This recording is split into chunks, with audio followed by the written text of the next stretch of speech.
You know, they say a perfect lie is impossible to pull off because sooner or later it always gives itself away. So today, we're going to deconstruct a crime story piece by piece to see exactly how a lie that was built to be perfect just completely falls apart. So picture this. We're in one of those towns where, honestly, nothing ever happens.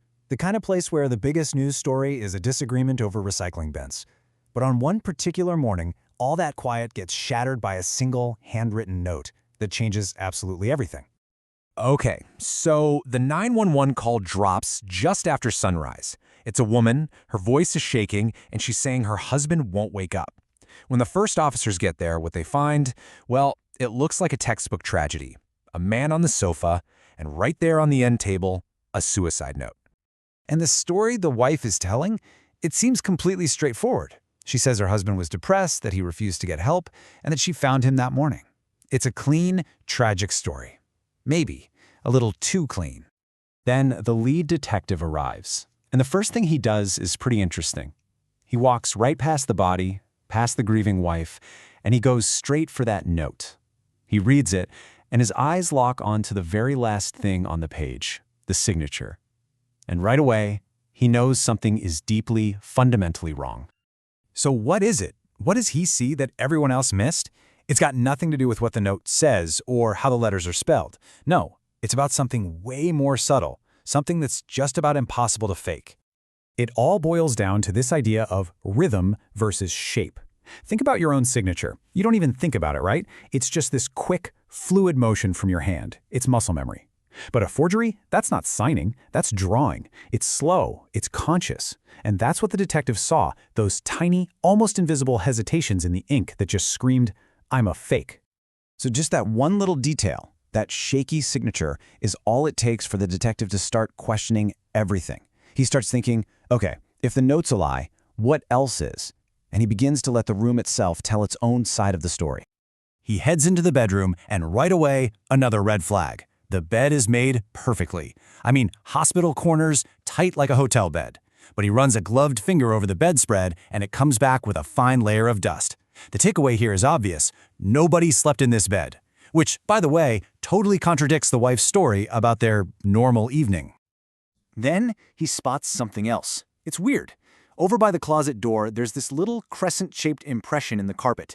It's exactly the kind of mark that would be left by someone crouched down, hiding, for a very, very long time. The story of a simple tragedy is starting to get a whole lot more complicated. And right then, as he's standing there putting all these little pieces together in his head, he hears it, a tiny noise. And it's not the house settling or anything like that, no. It's coming from inside the closet. He yanks the door open and, bam, the whole case just blows wide open. Huddled inside is a man, his eyes just filled with sheer panic. And clutched in his hands are a phone and another folded piece of paper. That second piece of paper, oh man, this is the smoking gun. It isn't just a copy of the other note, it's a draft. You can see words crossed out, sentences rewritten. It's literally a practice sheet. This is undeniable proof that the suicide note wasn't a confession. It was a performance, and they had rehearsed. So with that, the guy in the closet, he breaks. The whole story just comes tumbling out. He was having an affair with the wife. The husband came home unexpectedly, caught them, a fight broke out, and the husband ended up dead. In a moment of pure panic, they cooked up this desperate plan to stage the whole scene. But here's the thing. Was it really just a panicked cover-up? Because once investigators get a warrant for their phones, the story takes another, much darker turn. The digital trail they left behind, it doesn't reveal a mistake, it reveals a plan. You can literally see it all laid out in their text messages. It's a timeline of a murder plot. They're talking about schedules, about windows of opportunity, they're researching sleeping pills, they even workshopped the wording of the suicide note together. So the husband coming home early, that didn't start the plan, it just accelerated it. And the tone of their messages, it's not passionate or desperate, it's logistical, it's cold. As one of the investigators put it, they read like two people solving a math problem, and the husband was just the variable they needed to get rid of. So why? Why go to such horrifying lengths? Well, the motive, when you get right down to it, was brutally simple. Money and freedom. See, every single asset was in the husband's name. They were convinced he'd never let her leave without a fight, which led them to that bone-chilling conclusion that became their conspiracy. You know, this is why they say there's no such thing as the perfect crime. Because people aren't perfect. And in this case, it was the combination of physical evidence, digital breadcrumbs, and good old-fashioned forensics that brought the whole lie crashing down. I mean, let's just break it down. You've got these 4 unbreakable pillars holding up the whole case. The handwriting analysis, it proved the wife wrote that final note. The crime scene forensics proved the whole scene was staged. The digital trail on their phones proved the murder was premeditated. And that practice note, well, that proved the entire deception was rehearsed. There was just no way out of it. And if all that wasn't enough, here is the final, brutal nail on the coffin. Remember, their entire story was built on the idea that the husband was severely depressed? Well, the toxicology report came back with a definitive answer. There were zero, absolutely zero, antidepressants in his system. The very foundation of their lie was a complete fantasy.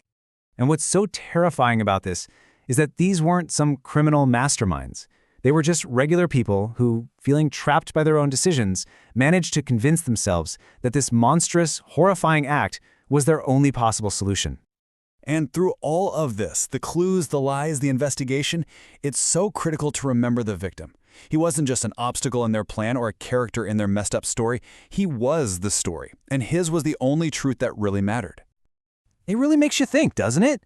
Every lie, big or small, leaves a trace somewhere.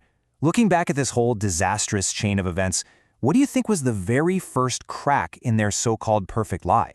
Was it the shaky signature, the dusty bedspread, or was it the moment the idea was first typed into a text message?